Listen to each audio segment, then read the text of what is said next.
All right. So thank you so much. This is day 2 of the Resurrection in Progress 40 days intensive. And today is on the program Resurrection with Jesus. So this is in fact, we're starting with the basic teaching of Jesus. And yeah, that can be from Bible, that can be from Joel, that can be from other, say, A Course in Miracles, for instance. So in whatever way that will come to us or to me when I share this, that's really lovely. Today, actually, I want to use the New Testament because it's full of the basics, in fact, of awakening. So now it is good to start. Yeah, I want to maybe practice a little bit with, I don't know if you're familiar with these whiteboards that you can do with Zoom, but actually I want to invite you to use it for just a moment. So I'm pulling that up right now and sharing that with you. And so if you, because you have a certain background, you have a certain path that you are following, maybe you can write down a name or a sign or what is your path, so to speak? What is the real path that you follow at this point in time? So you can write it down. You can use a pencil. You can use almost, lots of things. So I see Karen is already busy. So you just open this up. You see on one part, you see some options for pencil, text. You can make a line. You can draw in colors. You can, and it really doesn't matter what you write down. It's your path. That's the most important part.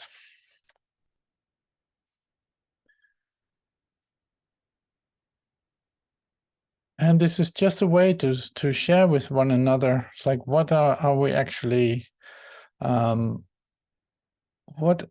are you following? What are you actively practicing? Okay. Yeah. So now we know a little bit from one another where you come from. Yeah. So I'm reading this. Joel's teaching, oneself, Advaita, the path of transformation. Joel's teaching, God realization, was probably, and then there's the starfish. Okay, looks like a starfish. All right. So oneself, it's a big whiteboard, so we use this part. Okay. Thank you for that. Thank you for that.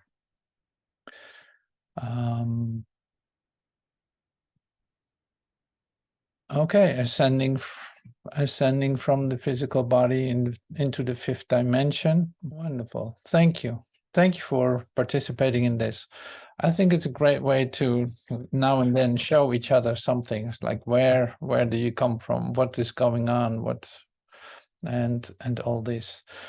So that's why I use it right now.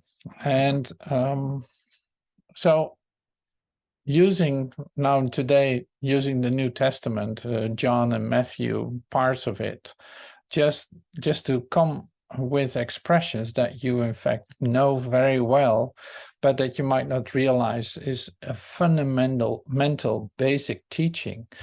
So if you start with that, because I want to use this Thursday class, so to speak, this Thursday moment, to come to a deeper experience of all of it, in entering into the idea of resurrection, and definitely demystifying the idea of resurrection.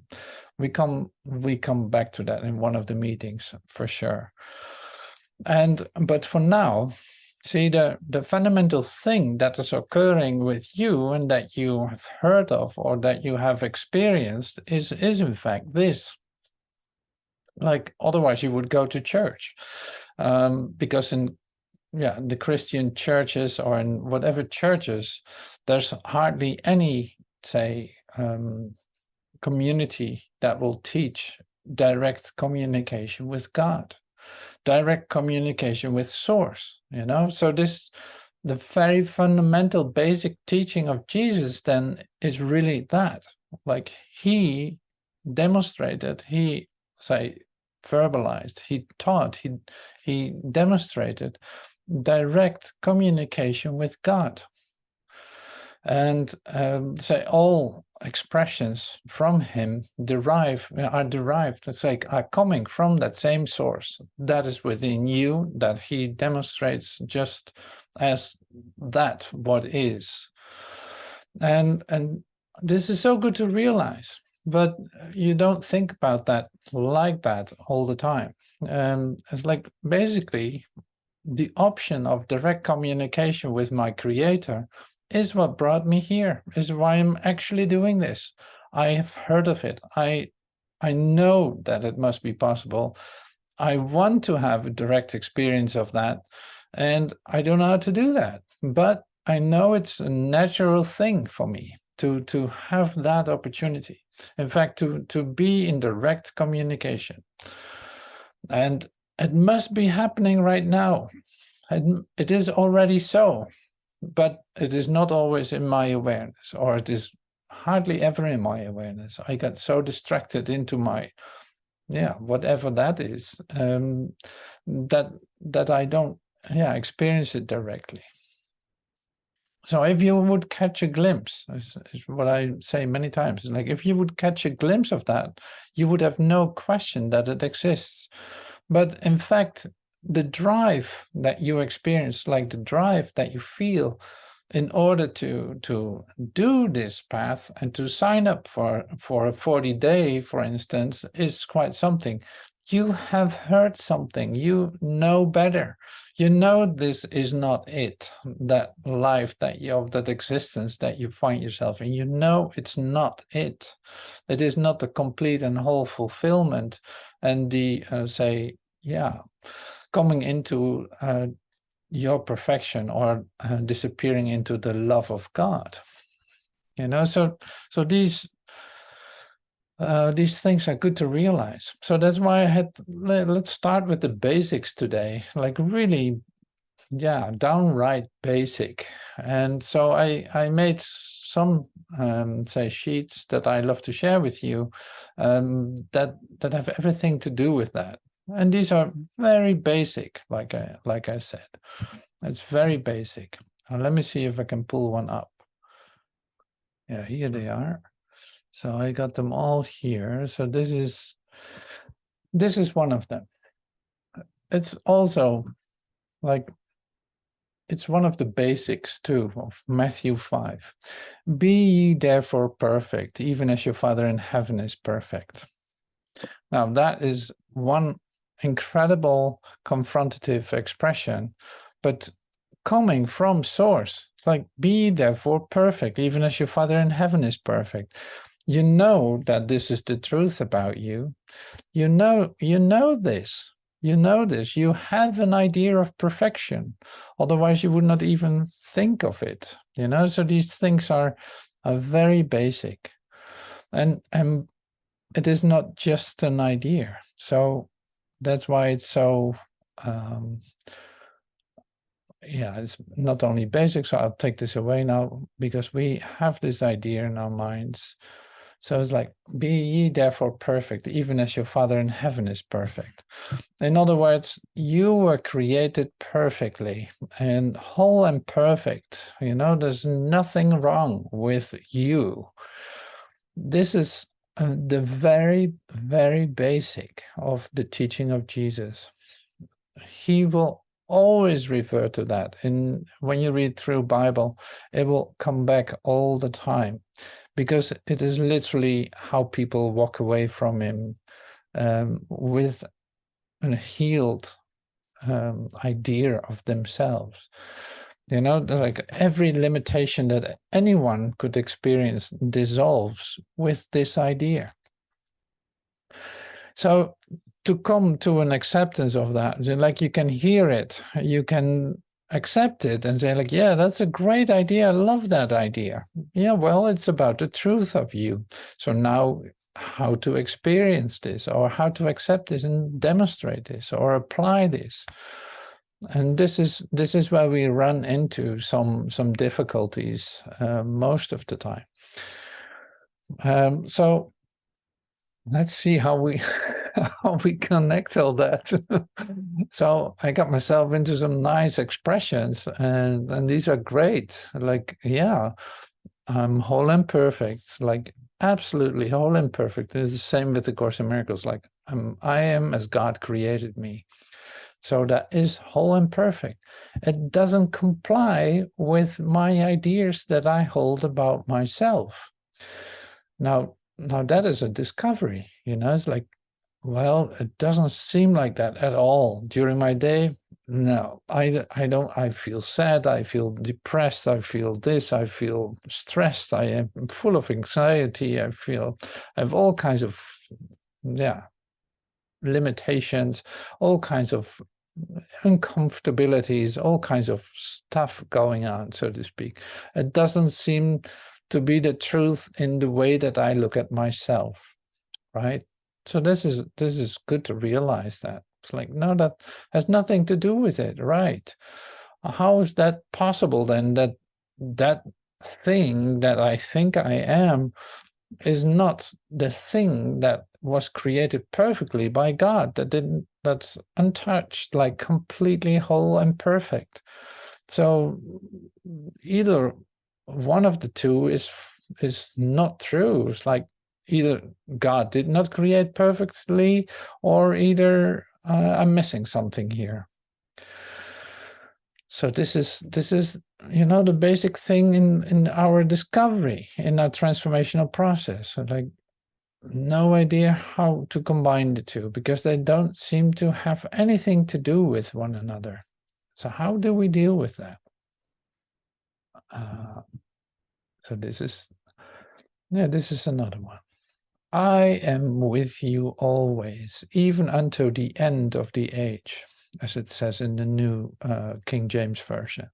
I am with you always, even until the end of the age. Matthew 28:20. So I am with you always, even until the end of the age. So I'll stop right here. We can remember this, like just like this. Like, I am with you always, even unto the end of time, is what the old King James Version said, I think. Like, I am with you always. This is the expression of that you can absolutely never be alone. Like, we're one. It is inseparable. There's no separation that could ever take place if we believe the basic teaching as we read it here in the Bible. Like, none of the separation ever occurred. So this has a lot of consequences. It is not just the idea. It's not just accepting this beautiful idea. It's like, oh, that's so comforting. Yeah, it's very comforting. That's true. Absolutely. It should bring deep peace to you. And it probably does. But it has consequences in the way that you should think about yourself, right? So all these expressions, is what I'm saying, is like, all these expressions have a consequence, like have a consequence for you how to think about yourself. If you think that you can be alone, that there's such thing as separation, that you confirm that in your response to your neighbor or your brother, then you're in fact confirming the separation instead of teaching or demonstrating the oneness, the inseparableness of you and your creator. So that's another one. Like, so many consequences, you can't believe it. Like, we live in our daily existence continuously in the denial of these basic ideas. In fact, that's where it comes down to. And not that it has to stay that way, but I'll come to that later. Now I just want to say, put them on the tables. Like, here's another expression. There will be 4 of them today. I'm with you always, even unto the end of time. So I'm with you always. God is with you no matter where you go. It has nothing to do with any kind of idea of time or location or your situation, thinking that you're in the middle of some separate experience of yourself, thinking that that is a reality. It has nothing to do with that. So God will just always be there. Like, you're inseparable. There's no such thing as separation. So very basic teaching today. I love it. One more. So here's another one. Your kingdom is not of this world. John 18:36. Your kingdom is not of, my kingdom is not of this world. So this is what Jesus tells us, like, your kingdom is not of this world. See, this is another basic one that we know so well. Like, oh yeah, my kingdom is not of this world. Wow, I can accept that. I love that idea. And now I'm going to apply it to every aspect of my daily existence, every concern I have, every little doubt that rises in my consciousness. I'm going to apply this all the time on every little part of it. It's like, my kingdom is not of this world. I would love this. I would love that. I need this. I need that. I would love that this would be different. I'm not happy with the things I'm doing. I would love to do something else. That. Like, all this is in fact, an opportunity to apply the teaching. My kingdom is not of this world. What am I looking for? What am I truly looking for? My kingdom is not of this world. It's very basic, very fundamental. My kingdom is not of this world. Where do I put my desire, where do I invest? Where do I invest my attention? In the fact that that my kingdom is not of this world, or in something else. Very basic, also very great. I love this. So one more I'll share with you, and that was this one. Oh yeah, so now we're coming in the realm of resurrection too, because it seems to have to do with ideas of death too. So whoever lives and believes in me shall never die. That's John 11:26. Whoever lives and believes in me, Jesus says, shall never die. So how can he make promises like this? How can he make promises like this? Well, coming from his first statement, be ye perfect, even as your Father in heaven is perfect, this is very close to it, like it's one with it. Whoever lives and believes in me shall never die. So now we're really into Bible study right today. We don't do that every time, but this one is great. I love it. So on Thursdays, we use the Bible and other expressions to come to the basic teaching of Jesus and see how it, works its way into ideas of resurrection, or how that continues, how you come from the basic teaching, applying that on your path, whatever that path is, whatever name you give that. These are essentials that you can't miss in your path. It's like it's inevitable that you are going to encounter these ideas, because it's fundamental and it has to do with the truth of you. It's inevitable.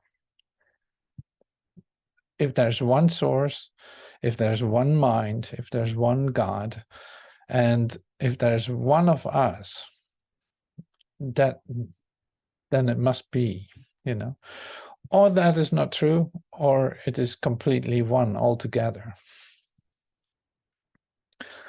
All right, so this is so much fun for me, at least, to teach this way, because I never do it like this, and that's great. So what I encounter in all of this is, in fact, you can have an idea. You can have an idea that this is something you have to choose for. You think that you can doubt it and maybe not sure about it, and you have all this drama, in fact, going on related to these ideas and the basic teaching of Jesus. Like you can think that you have a choice. I remember I had this coming to me today too. It's like, as a human being, or coming from a human perspective, you think that you have to make a choice at a certain point. And that is in fact the greatest illusion that you walk around with, thinking that it all depends on your choice in this. And I don't want to offend anyone or anything, so it is great to look at this, because you'll see that you come to the place where you see that, in fact, every choice is already made. It is not depending on that. No, the thing is more like this. Like, in coming from your human perspective, it seems like there's a distance between what you have just heard, like the 4 basics in Jesus' teaching that we're looking at today, and your idea about yourself. There seems to be a gap in a certain sense. But the lucky thing is that whatever path you think you're on, there's a bridge being offered continuously. You can call that your Holy Spirit. Like, there's a bridge continually offered on a daily basis. There's a possibility to cross this gap, just like we do now. It's like we actually are crossing a gap between your human ideas, of like, oh, my day wasn't that good, or I had a great day, or I don't feel too well, or I feel super healthy and great and wonderful, to the other place where it's like, I was created perfectly. I'm whole and perfect as I was created. Love created me like itself. Like, there's a wholeness and perfection. That is my true essence. That's my true self. So on a daily basis, you start to practice this and go from one to the other. Like, you seem to have to choose between the two continuously. And you do, in a certain sense, you do. Like, waking up from the dream of separation into a dream of oneness, into the reality of oneness is a better word, it's a bit of a roller coaster for most of us. So you go back and forth. Sometimes you suddenly get an idea and it touches you deeply, that you experience your direct communication with God, or catch a glimpse of the light that is being offered by this. And then you sink back into your concerns and your human ideas about yourself, your self-image that you created, and the reflections that belong to that. So that's why this is really a process of awakening. It is really a process where you go through, but it does not change your reality. You know this, right? It does not change your reality. No, there's only one thing changing, and that is the grip that you hold on your self-image. That starts to loosen.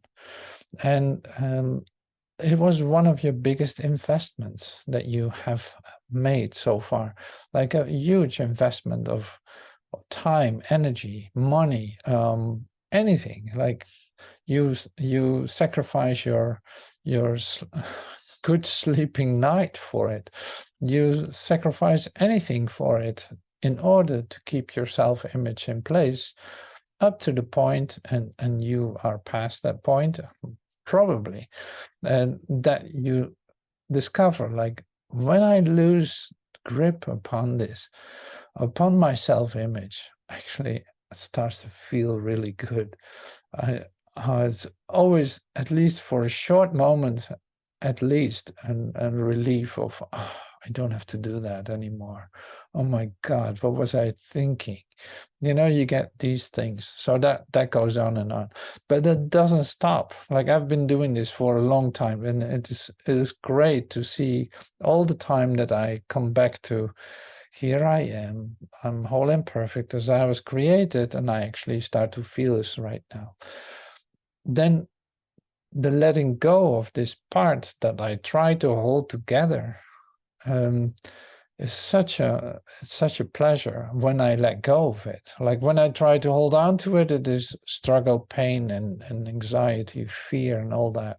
But when I see that I lose nothing by letting it go, and by allowing it to be as it is, in fact, it doesn't need defense, it doesn't need the holding on, it doesn't. So that saves you a tremendous amount of energy during the day. No, actually, my mind is coming to a state of continuous letting go of all ideas. Everything that I think I have to hold on to, letting it go. Oh, whoosh. A moment ago, it was so common for me to hold on to it, and now I don't have to do that anymore. Can I really trust this? Is then the thing that comes up. So coming and reading with expressions like we just had, sitting with them, contemplating it, letting them deeply go into your consciousness. I am with you always, even unto the end of time. My kingdom is not of this world. Allowing these to affect me so deeply, it helps me to see, like, yeah, I can totally trust this. In fact, the thing that is happening is my trust in it is starting to grow. In fact, I come deeply in touch with a certainty that is definitely not of my own making, but has everything to do with the reality of who I am. That does not need defense, that does not need holding on. No, that is what it is. And that's why it's so relaxing. And it is basically the only place where I can be at peace. So that's the whole provision, in fact, of the offering today. Amazing. So we start with 4 basic expressions. I will pull them up one more time. Basic expressions, the basic teachings of Jesus. And starting with this: be ye therefore perfect, even as your Father in heaven is perfect. So this does not mean that you have to do anything for that. This is what you are. You know, it's not an action, it is a realization. Be therefore perfect, even as your Father in heaven is perfect. Oh, let's not forget that.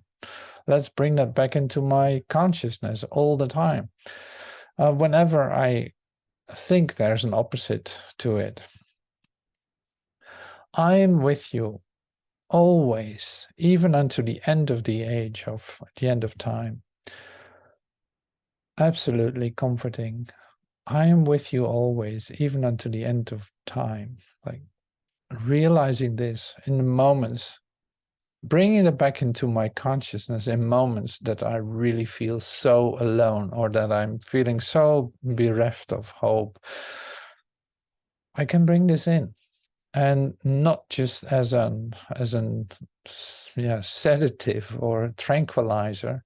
No, really as an confrontation, or a remembrance, an invitation to a remembrance of the truth about me. essential. Your kingdom is not of this world. So whenever you believe, this is very practical. Whenever you believe that your perception, that what you see, think, hear, and all this is a reality, remember this. Your kingdom is not of this world. That means every appearance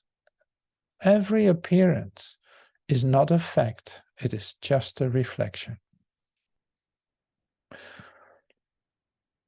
So then we have this. Whoever lives and believes in me shall never die. So we didn't say much about this. Whoever lives and believes in me shall never die. So coming from, like I said before too, it's like coming from the idea of be ye therefore perfect, even as your Father in heaven is perfect. This becomes apparent, like it becomes so obvious that this is also an extension of that. If there is such a thing as eternity, which has nothing to do with time, it has to do with my consciousness. My consciousness is in eternity. It cannot go anywhere. It cannot die. It cannot, cease to exist. No, not at all. So my consciousness is an eternal consciousness. It is whole and perfectly created by one who is and was and will ever be. Like that is another expression in the Bible, but it's like there's no end to it. It is happening here now. It is the fulfillment of all. It is the beingness of all, including me, of course. Me as a whole part of the mind of God, the love of God. All right, so these are some basics that is like a fundament under the rest that will follow. And it's complete in itself for sure. So nothing needs to be added to it. Don't get me wrong. But in our understanding, this is really like a very basic, almost like a cornerstone kind of expression that we use, fundament under the rest, what will follow up to the idea of resurrection. It will be so demystified, so to speak. It will become so natural that you say, like, yes, I'm resurrection in progress. It's what's happening to me right now. That is my recognition. It is happening in me right now. So in order to come there, we come back to this subject and to looking at it this way, like we just did. So for now, thank you for being here and paying attention to this, and for your active participation in the whiteboard action that we put up. So thank you for that.